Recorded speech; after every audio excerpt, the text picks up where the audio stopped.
Leenock versus Bravo. Bottom right of the map, the Leenock down one game in the last best of 3 of the day. If he loses this one, it's all over. Leenock has to win 2 in a row now if he wants to go to Code S together with Yonghwa. And he is up against the Terran player.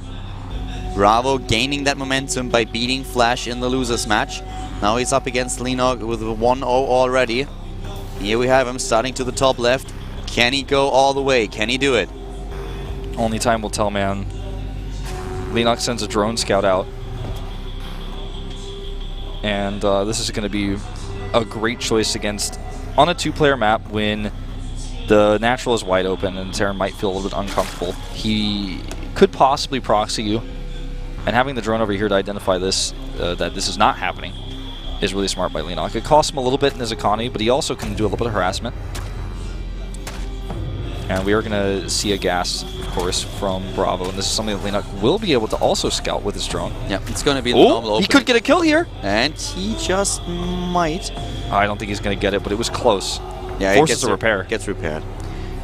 So we have the hatch first for Leenock. No surprises here. We have the gas taken by Bravo. We were going to see that Reaper. And Leenock must feel the pressure. And this was the map where I was very weirded out by Bravo's choices. Yeah, he just didn't seem like... It looked like he got hit by a train. He didn't know what was coming his way. Even though he scouted, there was no third base. Exactly. It was super obvious what Leenock was doing. But for some reason, I still feel that I missed something when this game was played, the last game on this map. Because it was just... It looked so obvious that there are going to be Mutalisks. A 2-base play with no third. There is a lair tech.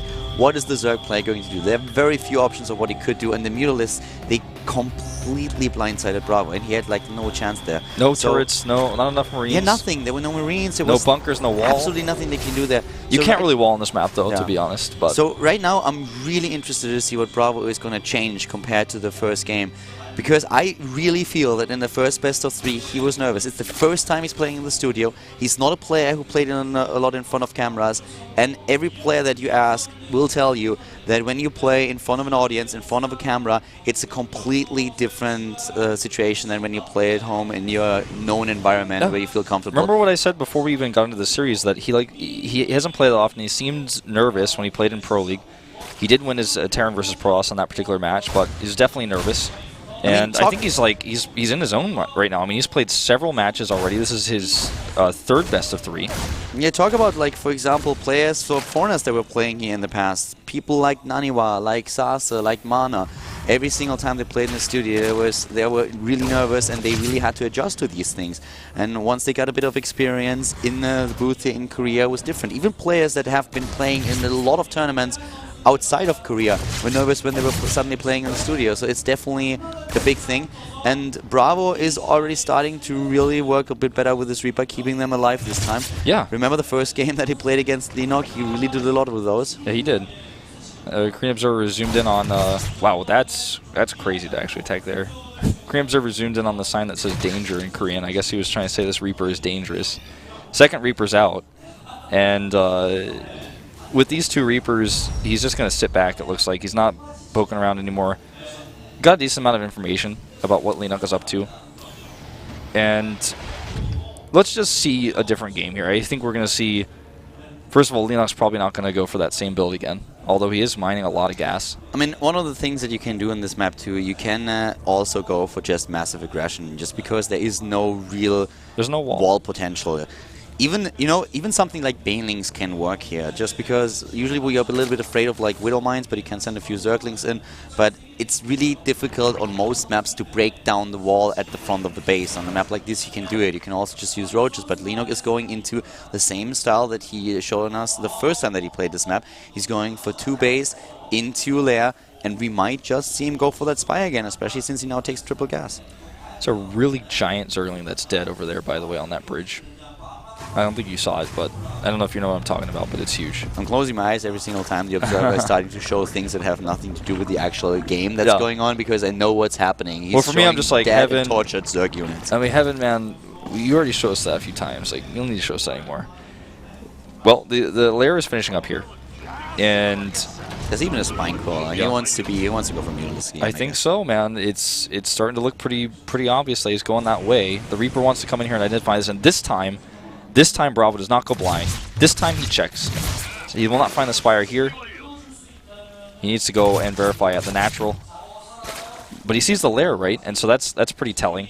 Well, we thought so in the first game already. Well, that's a good point. But the location of the Spire is actually very unscouted. He scans. And he sees the Spire. Just as I said, you know, if you scan as much against Flash and you're not sure what's going on, not surprised to see a scan like this. Double engineering, Bear. Okay, here we go. The Baneliness also started. And here comes the third base for Leenock. Don't forget also the Bravo's had his third command center for a while, so he's got triple SCV production, as well as he's going to have triple mules. And that's one of the problems if you rush out the Spire this fast. If the town player scouts it and builds missile turrets, you shouldn't be able to do a lot of damage, and he has already the third orbital up, whereas you don't have a third base. Yes. Reaper going around here just to get a little bit more information. And also to poke away any Zerlings that might block his command center. He's actually moving out with a lot of Hellions here. And he's not going to really get anything done. He might be able to deny some tumors. And ideally, if he finds a group of Zerlings and can roast those, that's pretty nice for him. But I don't think he's going to kill any queens, and probably not really even going to scan to clean any tumors. Just going to get some active ones. The big danger for the Mutalisk is actually not even going to be in missile turrets. It's going to be Widow Mines. Or the combination of both. Both together. If you move in and suddenly you get a shot from one of those Widow Mines and the missile turret is there to give you the last hits, then Mutalisks are going to have a very bad day. Bravo does his wall by connecting his command center to that corner at the natural. Then he also has a tight wall behind his mineral line with depots, so he can actually lower and raise those depending on how he wants to defend against the Mutalisks. But it's going to make it a lot harder for Zerlings to attack. Again, Bravo ahead in the Harvester count here. Ties up now at 51 to 51. It's because he's had that third orbital for so long, and Leenock is, was on 2 base for so long himself. Yeah, with the Mutalisks now, what Leenock can do and will probably do is not massively commit to them. So instead, just making sure that he first of all can chase down units on the map, gain complete map control, shut down drop play, and just give himself the safety that he needs. If he gets into a position in the main base of his opponent or the natural, he's probably just going to take it and be like, yep, thank you for that. But I don't think that he's going to try too hard to force the issue. I do not think that the Russian Mutalisk is necessarily designed to completely cripple his opponent, but more to gain the map control and then take it from there. And interestingly enough, we have him now with the armor upgrade instead of attack. He gets Burrow again, as well as researches upgrades for his Roaches and Roach speed. Baneling speed, Roach speed, Burrow, and +1 for the Roaches, plus the armor that you mentioned. He's basically getting a ton of upgrades that we'll have to find out how they synergize together here because, okay, he cancels the Roach upgrade and gets Carapace. Yeah, I was really wondering why. And cancels Roach speed too. Did he think it was mech? He must have thought it was mech with all those Hellions. He must have been thinking, okay, you're going mech, and now he's identified, oh, okay, it's bio actually you're going for. That's the only explanation I have. That's my theory. For a second, I thought if he might try to just bust through somehow, but then I didn't understand the Mutalisks first, so I really think he might have just misjudged what he was going for and really thought that it was mech, because he killed so many Hellions already and saw the rest of them. That makes some sense. That would also explain that armor upgrade, because, as I said, in game number 1 I was surprised to see him go into double attack upgrades instead of armor upgrades going against the mech composition. So he probably thought it was mech, and that's why he tried to get those upgrades out so that he could fight Thors. Well, this is a really good split so far by Bravo. He pushes this back. The Hellbats help out as well. Now the Mutalisks are being chased down. He's got to fly out of there. And he traded pretty well, Bravo that is, because those Banelings are not cheap. Bravo is also way ahead in upgrades already. He's on 1-1 going for 2-2. He's getting that third base. Leenock is taking his fourth. Concussive shells are coming out for him. And the Mutalisks here just still not really being able to get anything done. But attack by Leenock, I think he thought almost just, he was a bit overzealous there. He attacked into more than he could handle. He's down 5 Harvesters again. He's going to try to find an angle here with his Mutalisks. He didn't really lose any in that fight, but there's double turret here on Prepare. He's going to have to trade a lot. He's actually fighting it. He has the armor upgrade. That's true. And that's why he's going to fight a position like this, because he says, like, you know what, I have the armor upgrade right now. I can take the damage. I can snipe those. It's going to be fine. And Bravo is most likely just going to drop additional missile turrets and maybe even just build 3 at a time right there. But yep, there we go. Because he showed us in game number 1 already that he is absolutely willing to commit to a static defense against any kind of race. Leenock's creep spread is actually starting to get pretty, it's getting pretty far forward. It's not very thick though, so it's going to fall down pretty quickly to any move outs for their scans. He just made a big set of drones, so it's now 78 to 73 Harvesters. He's getting the attack upgrade for his Mutalisks, and his attack upgrade for melee is coming up soon, but still very far behind Bravo, as you mentioned before. And Bravo's army is getting closer and closer to being maxed out. And the thing that Leenock is trying to accomplish here is building a bank and continuing his own upgrades. One thing that I would like to see Leenock do is spread his overlords a little bit better, especially to the top right, to make sure that he sees medivacs coming in. Now that he has the air dominance, there's no threat of a Viking just being sent across the map and sniping the overlords off. Because, he's actually doing it. Okay, I like this. I like this a lot. He's sending one over right now, because that's very important for later on. If he's blindsided by medivacs and suddenly has to move back, that it would be so good for Bravo. And Bravo goes into bio, so that's definitely a problem for him. Yep. Speaking of blindside, Leenock tries to come in here with a run-by with Banelings and Zerglings, does not get anything done. He's going to escape, it looks like, with most of those units. Those Hellbats are a pretty sick addition to that style that we see right now, because if you have Hellbats and maybe then even the Blue Flame upgrade, which we saw in game number 1, Zerglings have a really, really bad time. It's true. And that's why we do see this every now and then in this matchup. And in this case, he's doing it rather than Widow Mines. Widow Mines have kind of fallen out of style a little bit in Korea for being part of your composition. This is horrible for Leenock. What are you doing, Leenock? He sent them over. He was trying to distract with the Mutalisk in the main base, and he assumed that the Marines would move there. I think he had them maybe even both on the same hotkey going to attack that natural. That was tricky. Now 3-3 started for the channel player, and Leenock's still on his way to go into 2-2, but he started the infestation pit already. He can go into Hive. Another snipe. Oh, he didn't even snipe the missile turret, but he burns down. And 4 bases against 3, but this 3-3 upgrade is the biggest problem. This is tough here right now. This is really tough. Leenock is not as fast ahead as he would like to be in this situation, especially since the 3-3 upgrades are already started. So this is usually the time where you are a bit more dominant. But this is really intense. Leenock, he cannot lose this game if he wants to go to Code S. And Bravo is playing this very safe and very dangerous. This is a very dangerous push that he has in a very dangerous composition. Yeah, he has Thors to help out against the Mutalisk, which the Mutalisk count is quite high and heavily upgraded. He has, he has 2 medivacs going down. But he has, the Zerglings moving in now, and the Banelings too. He forced a cancel, and there's no split by Bravo! No splits! No splits whatsoever. And what is this? He walks right on top of the Banelings. The Banelings don't get the best detonations. But this was great for Leenock. He needs to be careful with his meters, though. Really, really good for Leenock. That was a lot of damage done there. And that buys him also time. Oh my god, look at this. Yeah! Whoa! What a bait! That was amazing! This is what Leenock is really, really good at in this matchup. Well, among other things, but he's known for this. Starts to Hive during all of this so he can get his 3-3 upgrades up himself. And now in the main base doing the damage. He can take that missile turret. For a second he was hesitating. Now he moves back. Hive tech has been started. Mutalisks are building. He goes into the +2 attack upgrade. He has still 1 armor. Leenock is starting to gain some momentum in this game. Yeah, he definitely is. That engagement where there were no splits from Bravo was a great turning point for Leenock. He's trapped though with his Mutalisk. He actually has no way of getting out of here, which is okay because he keeps 3 parts of Bravo's army on the left side of the map, and as long as they're staying there, they can keep doing run-bys like this. And he has a second group of Mutalisks with this. Exactly, Bravo commits too much to that container, that trap that he has there. And now the Lings and Banelings are moving in. Even more Mutalisks are going into that natural. The Banelings on the way up that ramp, trying to go into the Marines. And the rest of the Mutalisks can now finally join again. They are free to fight once more, and they going in as we speak. They're trying to do some damage over at the 3rd base, and at the same time, Bravo is just trying to fight off the Zerg player wherever he can. The Thor goes down. Nice magic boxing here by Leenock. Bravo, he needs to focus a little bit. He needs to really get into the spot again. Leenock tries to bait him into the Widow Mines. Yeah, the Widow Mines a little bit damaged because of that AoE damage earlier. Gets a few Marines. Banelings, of course. Sorry, my bad. Yeah, no worries. And nice snipe here on the Medivac, but still Bravo is trying to hold on. He's lost his bank on the other hand. That's a big problem. 3-3 has started for Leenock, and he is on his way to equalize that upgrade deficit, and he's starting Adrenal Glands. He's also got the Ultralisk Cavern on the way.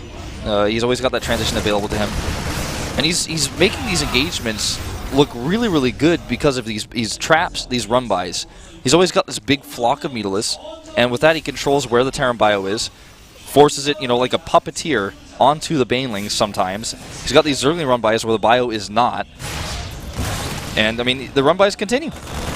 Yeah, he's going in again. He doesn't have Adrenal Glands or 3-3 just yet, so that's a bit of an issue. He cannot really win this battle just yet, but he has the Ultralisk Cavern now on the way. He has 31 Mutalisks that can really just hit anywhere on the map, and without a lot of Widow Mines, it's very difficult now to do anything against them. And the Overseer, of course, is also just really valuable against Widow Mines if they would be there, which is not the case right now, but Bravo still has 4 bases. Pathogen Glands on the way for Leenock, which is going to help him get Infestors out, which may lock down this Bioforce. Medevac count is quite high for Bravo. He just needs more units underneath it. This Muleless Force can fight against the turrets, but not against the Bio. Bravo has actually 3 mining bases at this point, not 4. He's getting another one. Yeah, the main base is or rather the natural is gone, and, and the main base is basically mined out, so it's kind of like he has 2 mining bases. Well, Adrenal Glance is about to be completed, and 3-3 is not gonna last too much longer. Then he has that too. Infestors on the way. We have Ultralis. Leenock has now suddenly control over this game, and that is worth quite a lot for him, because at the beginning it really looked great for Bravo. Yeah, Bravo is still fighting hard too. He's maxed out. He has just about as many SCVs as he likes, 65, so his army supply is 135. It's still heavily upgraded, it's just that he doesn't have an advantage over Leenock on upgrades anymore. That big Muleless Ball is becoming an issue, though. He's trying to trap it and kill it, but Leenock's control is almost flawless here, and he keeps just controlling exactly where Bravo is at any moment in time. Bravo's not harassing, Bravo's not actually out killing hatcheries, because he can't be, because Leenock's on top of him at every turn. He finally does send a group of units over, but Creep Spread finds it, and he sends his Muleless away. Goodbye, Marines. They stim again. They stim to try to run away, but +3 attack for the Muleless is also coming into play very soon. And Bravo is struggling here. He would like to, he is really reluctant to move out on the map too much to overextend here, because Leenock is just trying to look for a fight that he can win, and with the mobility that he has, he's trying to just lure the army one side of the map and then attack at the other and shut down the income of Bravo, and he's doing a good job at that. But with the Ultralis coming in right now, it's very tricky for Bravo to work with this composition, because a lot of this is really designed to take down Link Leader Baneling and not go up against Ultralisks. More creep spread being denied here by Bravo in the middle of the map. This massive Muleless Force comes over here. He's got a ton of turrets. He drops 2 Thors down with medevacs, rescue Thors. He did that a little bit earlier already, and I really like this. Bravo is really trying to stay as mobile with this army as possible, and one of the biggest problems with Thors is that they are so slow, but you have the medevacs with the afterburners, and he's trying to put Leenock in a spot where he eventually will have to run over parts of the Bio army. And so far, Leenock was able to avoid this. Well, these spine crawlers are so smart, because he knows that eventually his Muleless forces are going to be away from defending this base, and this army is going to take a lot longer to kill the base with those spine crawlers there. That bank that we have for Leenock now, 4,700 minerals and nearly 3,000 gas. He really has a lot of resources there, and Spines and Spores are going to save the day for him. Yep. Medevac goes down to Magic Boxing once again. Both Thors here, and a few more Marines coming in, but the Muleless will likely escape. Worth it for him here. He's trading such expensive units, and he has that bank, he has the larva. Thors are going to take a long time to reproduce as well. They take up time in the factory too. So this is his hit squad with +3 attack by now.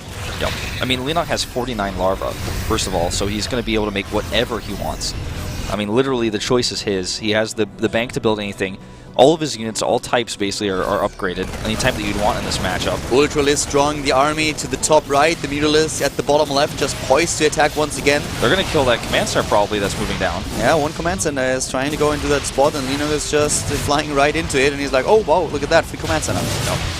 This queen will fall, but it's small potatoes compared to what's happening here. Orbital barely escapes. It gets repaired. Last second. And, I mean, this is such a back-and-forth game, because Leenock is starting to build a really big bank, but if he messes this up just once, then Bravo might be able to claw his way back in. But I just don't see Leenock making a pivotal mistake in this game anymore. I would like Leenock to get more lava. It sounds a little bit silly with him being at 50, but he needs more lava. If you have 6,000 minerals and nearly 4,000 gas, 40 lava is not enough. Yes, with Ultralis you can get rid of a massive part of your bank, but still, it's pretty dangerous. So just hitting those injects would be good. Yeah, hitting injects would be good. A ton of turrets going up here. No blame him for that. Also center tower. At some point he will have to just rally his army into his opponent's defense, trade, rebuild, trade again, rebuild, and starve him. Exactly. 4 Brewlords being made, just making his composition even stronger. Gets +2 Carapace starting to research now as well. All these turrets make it harder for Leenock to actually use this Muleless composition. These Thors cannot be left alone, or even in groups of 2. He basically needs 3 at a time to fight this. And with the turrets there, he could leave 1 or 2 Thors back at each base, but then that keeps his Thors away from his army, which gives the Muleless ball, which is so huge, so much control over the map.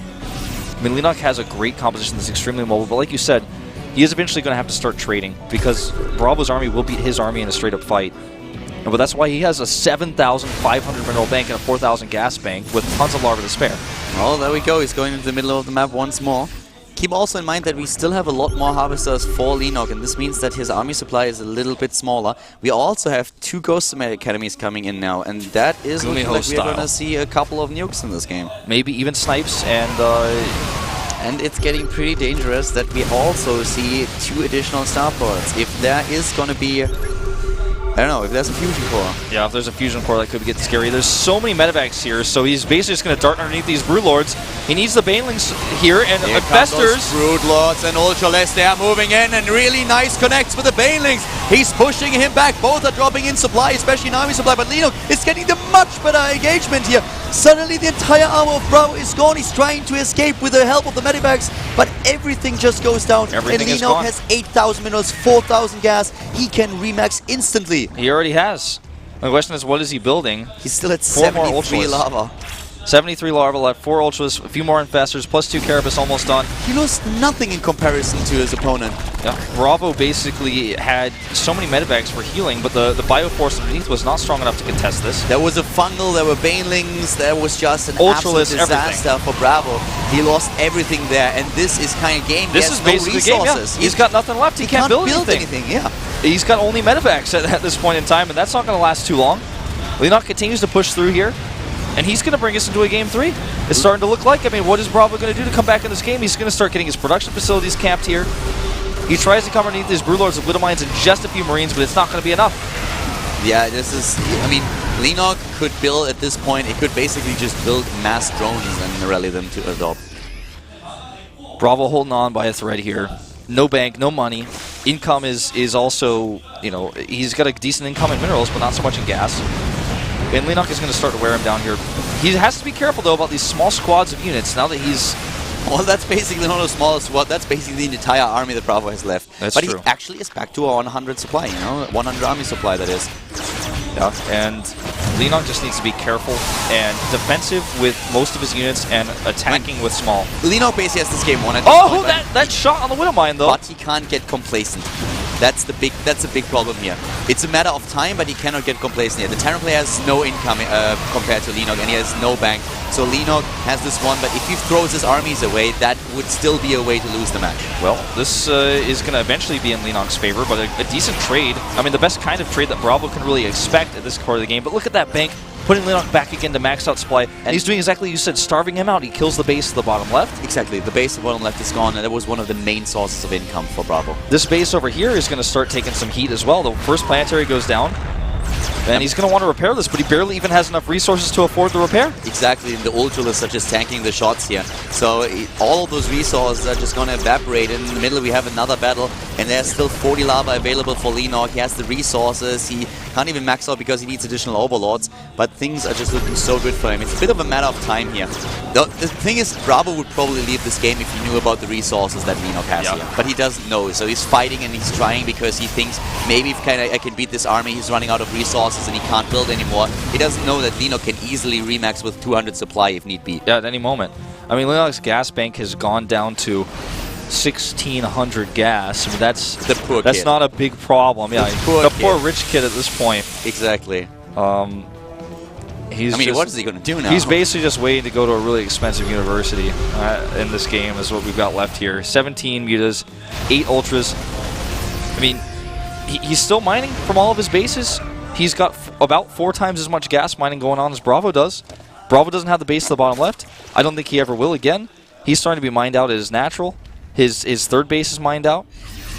And, or rather, the gold base. Yeah, Bravo simply doesn't know how far ahead Leenock actually is. And Leenock is playing the safe now. He was able or willing to take a few trades that was working against him or not in his favor because he had this bank, but his aim was to shut down the base at the bottom left, which he did. Now he's going to take this one down, and that's nothing that Bravo can do about it. The income is just plummeting down for the time. But oh my god, those Banelings! Did you see those at the top? Nasty, man.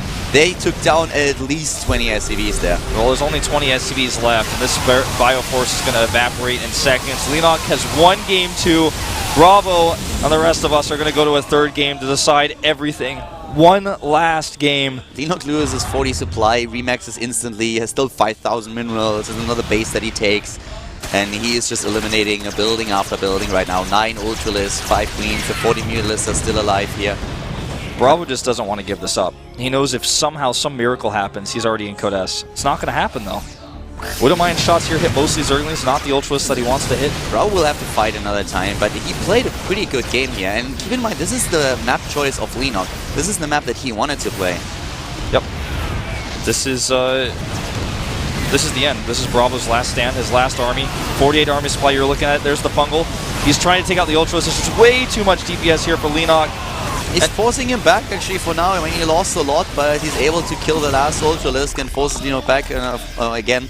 But Leenock is just sitting there and he's just pressing the buttons and remaxes. I'm sad we don't see the production tab the entire time because it would be quite funny. I think at some point he built like 10 Ultralists at a time here. Leenock is basically the full force and the full funds of like the entire U.S. Army, including all their reserves, versus like an angry kid holding a piggy bank. Like, it's just not. He's fighting over pennies here with pennies, and Leenock has. I mean, the cost in Army is probably more than 10 times the cost of Bravo's Army. Army supply aside, and this is literally him dropping down to 40 supply now. GG. There's the good game, and Leenock takes the second one. But now we have the map choice for Bravo. And you know, that's actually going to be an interesting choice because the last time that we saw the game, he picked Habitation Station. And Habitation Station was our starting map. So what's going to be the map for Bravo? What's going to be the map where he says, like, yes, this is the map where I can beat Leenock, where I can secure my Code S spot? Can you remember the map that he mech'd on in Game 1 in the previous series? I'm drawing a blank. Was it Frost? I think it was actually... I don't think it was Frost. It was Yonsu, I think. Was it Yonsu? Yeah, I think you are right. And I think that might be the map that we see from him. Because that's the map that he won pretty convincingly against Leenock. It was a tough battle, but it was one that he looked the best at in the previous series. And he hasn't shown us mech yet in this best of 3, so... Yonsu was the map, yeah, I just double-checked, it was Yonsu. I think Yonsu is the map that he's going to pick. If I had to guess, Leenock is waiting just as carefully as we are here. I'm going to be completely honest here. If we see Yonsu and he plays the same style, if he goes mech on Yonsu and Leenock loses, I would be very disappointed. Because Leenock made so many mistakes. It is Yonsu. We might see a mech, and Leenock, I would be very surprised if Leenock does the same stuff that he did in game number 1. I would be so... You have no idea how disappointed I would be. Because Leenock made so many mistakes on this map in particular. Man. And I don't see him do that now. Now that he's warmed up, now that he's in the zone, which he proved several times right now. Especially in that previous set, man. Yeah. The momentum is all on him. Bravo is picking his map, his style. This is intense. Yeah. This is... Everything comes down to this. This is our final map, the rematch between Leenock and Bravo. I blamed those mistakes that Leenock made on Yonsu on it being the first map of the day. And I cannot see Leenock go for the same answer for a mech composition if that happens. Leenock's taking off the jacket. He's getting serious here. This is getting really serious. And look at Bravo here. He is absolutely freaking out as well. Like, he's on the edge. They both are. And I mean, can you blame them? It's like the last map. Bravo is starting to stress me out how stressed he is. It's really affecting me too. Yeah. Wow. Oh my god. These two young, talented players battling it out. Leenock, so much experience in StarCraft II. Bravo, a great team, the best team in the world to train with right now. Battling it out on Yonsu, the 1v1 map where this series very first started. We've come full circle now. And if we see the same type of battle again, we're going to find out if Leenock can change things up and fix the mistakes he made last time, or if Bravo is just going to do the same thing again and win the same exact way. You can already see that Leenock was going... Leenock assumed in this game for a few seconds that he was mech, and he already made different choices than he did on Yonsu back then. He immediately started the roach run, he immediately went for armor for the Mutalisk. So I cannot see this game going to go the same way as game number 1. But let's see what Bravo can do here, because it's his map, it's his pick, it's his game. Leenock versus Bravo, the GSL Code A with Colin Wolf.